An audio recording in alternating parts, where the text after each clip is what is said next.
saying that कि तुम्हारा body का structure and figure। চলচ্চিত্রাঙ্গনে কাস্টিং কাউচ নতুন কিছু নয়। উঠতি অভিনয় শিল্পী বিশেষ করে অভিনেত্রীদের সঙ্গে বেশি ঘটছে।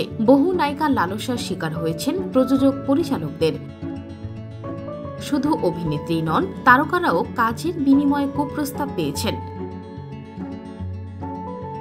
পরিচালক সাজিদ 2004 সালে হে বেবি ছবি পরিচালনা করেছিলেন। এই ছবিতে কাজের প্রস্তাব পেয়েছিলেন ছোট পর্দার জনপ্রিয় অভিনেত্রী নবীনা বলে। 4 মাস আগে এক সাক্ষাৎকারে অভিনেত্রী দাবি করেন, সাজিদ বলেন, তোমার সমস্ত পোশাক খুলে অন্তর্বাস পরে বসো, আমি দেখতে চাই নিজের শরীর নিয়ে তুমি কতটা স্বচ্ছন্দ বোধ করো।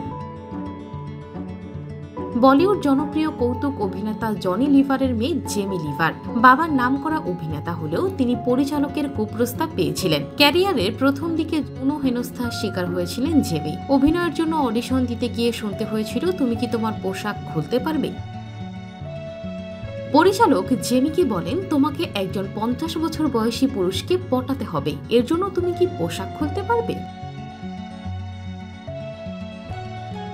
এর পরের তালিকায় আছেন বলিউডের ঠোঁটকাটা অভিনেত্রী কঙ্গনা রানাউত, যিনি ক্যারিয়ারের শুরুতে যৌন হেনস্থার শিকার হয়েছিলেন। ভালো চরিত্রের লোভ দেখিয়ে কুপ্রস্তাব দেয়া হয়েছিল তাদের। এই প্রসঙ্গে কঙ্গনা বলেন, আমাকে একটি গুরুত্বপূর্ণ চরিত্রে অভিনয়ের বিনিময়ে শারীরিক সম্পর্ক স্থাপনের প্রস্তাব দিয়েছিলেন এক প্রযোজক। এদিকে নীল ছবির তারকা খ্যাতি পেছনে ফেলে বি টাউনে থিত হতে এসেছিলেন সানি লিওন। পর্দায় নিজের প্রমাণ করতে মুখিয়েছিলেন তিনি। সেই সুযোগে তাকে দেওয়া হয়েছিল এমন অসৎ প্রস্তাব। বলিউডের এক সময় লাস্যময়ী মমতা কুলকার্নির সঙ্গেও ঘটেছিল এমন অপ্রত্যাশিত ঘটনা। তিনি অভিযোগ এনেছিলেন নির্মাতা রাজকুমার সন্তোষীর বিরুদ্ধে, জানিয়েছিলেন ভালো চরিত্রের সুযোগ দেওয়ার বিনিময়ে যৌন সম্পর্ক স্থাপনের জন্য ফুসলিয়েছিলেন এই নির্মাতা। খোলামেলা দৃশ্যে অভিনয় সাবলীল ছিলেন মল্লিকা শেরাওয়াত। অন্তরঙ্গ দৃশ্যে অভিনয় করেও বলিউডে স্থায়ী হতে পারেননি তিনি। নিজের ব্যর্থতার জন্য দুষলেন বি টাউনের প্রথম সারির নায়কদের। কাস্টিং কাউচের কারণে তিনি অভিনয় ক্যারিয়ার জলাঞ্জলি দিয়েছেন।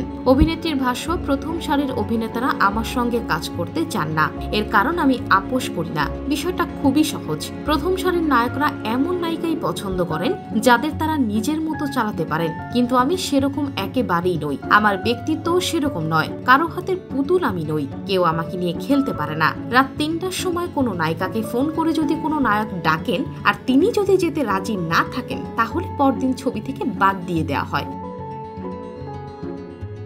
বলিউডে পুরুষ অভিনেতারাও কাস্টিং কাউচের শিকার হন।